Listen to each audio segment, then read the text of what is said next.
Hello and welcome to ABP Live. I have with me today veteran diplomat Pinak Chakravarty. He has come up with his book, which is a complete book that you can find on India, Bangladesh, on every aspect of the relationship. He is the former secretary at the Ministry of External Affairs, and of course, he was the High Commissioner of India to Dhaka. We are going to ask and understand from him the dynamics that we have with our neighbor, which is one of our closest partners, that is Bangladesh, and how the dynamics there is going to change, or is it changing under Prime Minister Sheikh Hasina, and how even in the South Asian region the geopolitics is going to play out. Welcome to ABP Live, sir, and thank you so much for your time. Let me first show our viewers the book. It is called Transformation, Emergence of Bangladesh and Evolution of India-Bangladesh Ties. So my first question to you will be, when we have so much literature on Bangladesh, you have come up with this book which has everything covered in it with many granular details. What is it that drove you to write this book, after your stint in the Ministry of External Affairs? Well, it so happened that after I retired from the service in 2013, I was toying with the idea of doing something. And then, of course, I started off writing a lot of articles, and so I wrote a lot of articles on Bangladesh. Then the suggestion was made to me that you've written so many articles, why don't you think of a book? So that's how it started. Friends and others, colleagues who read my articles, and they suggested that it's possibly you can even write a book from your perspective. Right. After all, there are lots of books, and so then you can put in what you call your own personal experience and what happened when you were there. So I thought that was a good idea, and so I tried to weave in a bit of history, a bit of where Bengal comes from, and how did we get to Bangladesh, and then thereafter on bilateral ties. So that's the structure of the book basically, and that's how I structured it and weaved in various aspects, including aspects of domestic politics and certain other issues, economic and others, social, etc., the problems that sometimes we have. So that's the kind of structure I tried to build in the book, and covering as much as we could, because the book was finite in size, right. And one could not exceed a certain number of words. So that's how the final form. This is the final form that it took. No, that's an enormous work, sir, because you have not really touched only small issues, but you've gone from the East Pakistan era to what it is today, even touching upon some of the contentious issues like CAA. We'll come to that, but to start with the partition of Bengal, we see on one hand, when we talk about India's partition, very less discourse is being talked about when it comes to when Bengal was partitioned, and how, as you rightly written in your book, created a Muslim majority East Pakistan and a Hindu minority West Bengal. Now, in today's scheme of things, sir, do you think those dynamics are still playing out? And if it is so, how do you think, what do you see the road ahead? Well, obviously, history moves on and things have changed, and I don't know how many of your viewers would know that there was, in the pre-partition era, there was even a move to have a united Bengal. Right. Perhaps as independent, but then it was debated in the Congress party, High Command, etc. And then I think it was decided that, and even Gandhiji was not fond of it, but at least he did not reject the idea. And so it was debated, and finally the Congress party took the decision that they didn't mind to have a united Bengal, provided it joined the Union of India. Whereas some others who wanted united Bengal was as an independent country. Anyway, that was an idea that was floated, but then it sank in the pre-partition violence and other things, and we had partition. Of course, that is history now. But then Bangladesh came into being within 25 years of partition in 71. Right. So that was something that was not expected, but I would say was not also ruled out. because of the nature, because of geography. They were separated by a huge India, the Right. two wings, etc., plus the cultural and other differences that existed between the two sort of wings of Bangladesh, of Pakistan as we call it. So then the problem started in East Pakistan, and I think that the trigger point was the 1970 elections, when actually Sheikh Mujibur Rahman won a majority, but was not allowed to become Prime Minister of Pakistan. Right. Because thanks to the machinations of the army, thanks to the machinations of politicians in the west side, and that really triggers off a lot of the things that finally leads to Bangladesh. So, interestingly, you have also touched upon the issue that how India-Bangladesh relationship, the dynamics played out even during the Cold War era.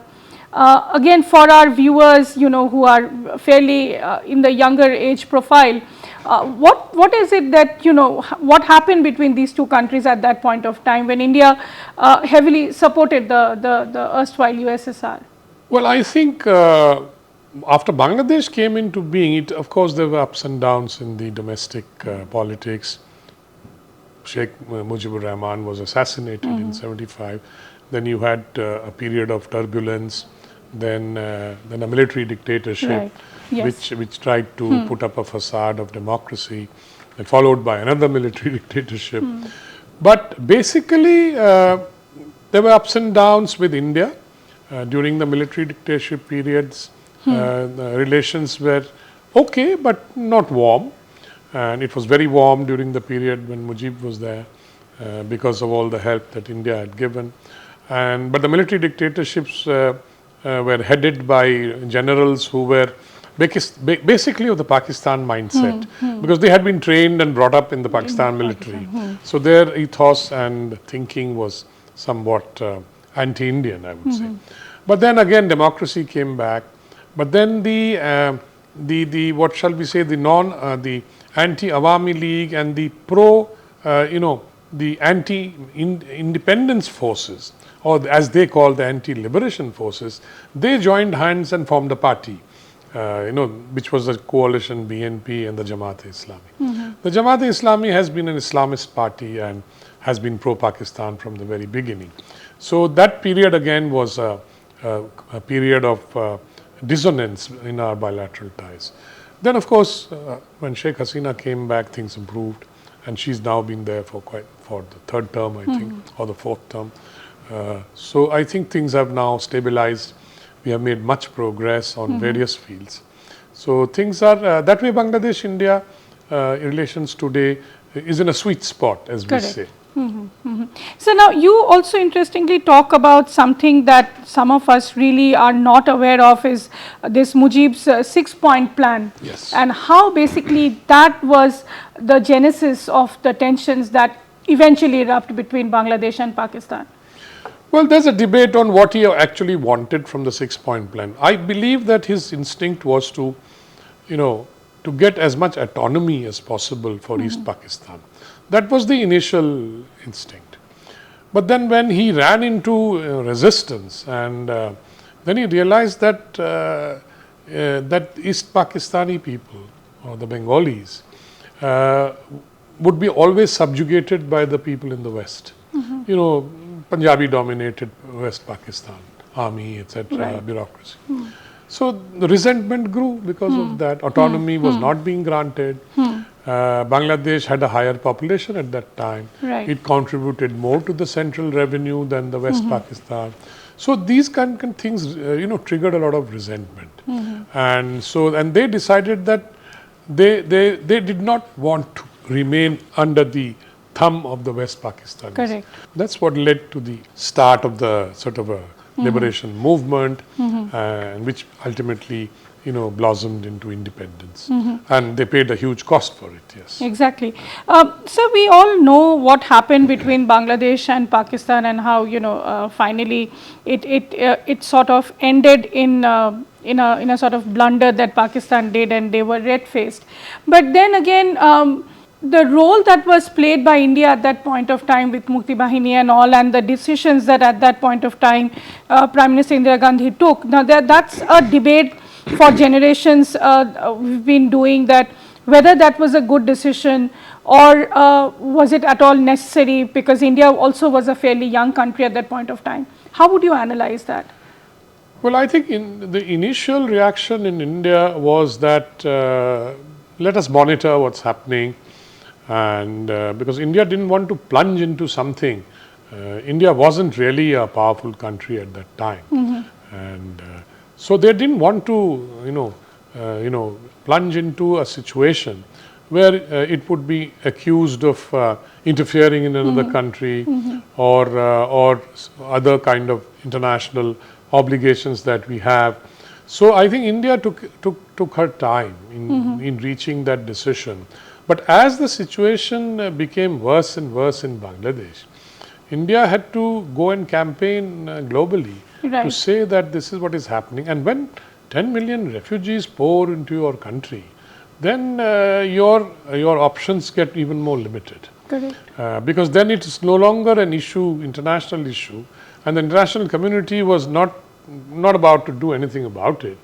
Then you had to say that this impinges on my security, and my national security is threatened. And this is the second batch of refugees after the partition. So that's when I think the decision was taken that that there's only one way out of it, and even the Bangladeshi leadership at that time, Mujib and others, were also now had decided that that independence was the only way to go, and that's when things started, and then the massacres took place and all those things took place, and then slowly the in fact on 26th March 1971 Mujib declared independence basically. Then of course he was arrested and taken away. I've included his life in jail also a little bit, and so that's how it started. They picked up arms to fight. Some of their army people defected. So it went into that mode after that. Then of course India started helping the Mukti Bahini and other Bahinis that were created at that time. And finally the Indian army itself, after preparation, intervened. And of course then Pakistanis were defeated, they surrendered, and Bangladesh was born. So, and now the question that comes is, what India did, okay, at that point of time, maybe that was strategically the right decision to take. But over the years and now in the contemporary times, do you think that that sort of paid benefits to us? And secondly, how do you see Bangladesh also, since your book is called Transformation, has Bangladesh really transformed from then to now? I mean, which was Mujib's vision? You had made the point about the Cold War. In fact, Bangladesh's birth was also became part of the Cold War rivalry. And it was at a time when the Americans were courting China through Pakistan, of course, Nixon, Kissinger and all that. And because they wanted to contain and probably destroy the Soviet Union, which they finally did later. So they thought it was a good idea to do that. So they said, look, whatever, let Pakistan do what it wants in Bangladesh. So in other words, they became an accomplice to genocide. Despite all the big sermons that we hear from America about human rights and all these things. But at that time they aligned with genocide basically, with the Pakistanis. And so that's how it happened. We also needed support of a major power, and that was the Soviet Union. That's why the Indo-Soviet Treaty was signed at that time. To balance out the Americans and the Chinese and the Pakistanis, India needed also some support. And then the Americans even sent their warship. Well, that was, they tried to what is called gunboat diplomacy, etc. It didn't work because the Soviets came to our assistance. They were shadowing the 7th Fleet with their submarines and others. So, and then by then Dhaka fell. So that was over. I mean, it didn't work for the Americans. Right. But did it in the long run, did it dent India's relationship with the US? You think that remains a sore point in India-US bilateral ties, I mean? Not anymore. Not anymore. These are incidents in history and geopolitics that, and countries move on, for example. And so we've moved on also. We have good relations with the US. The US also has good relations with us for their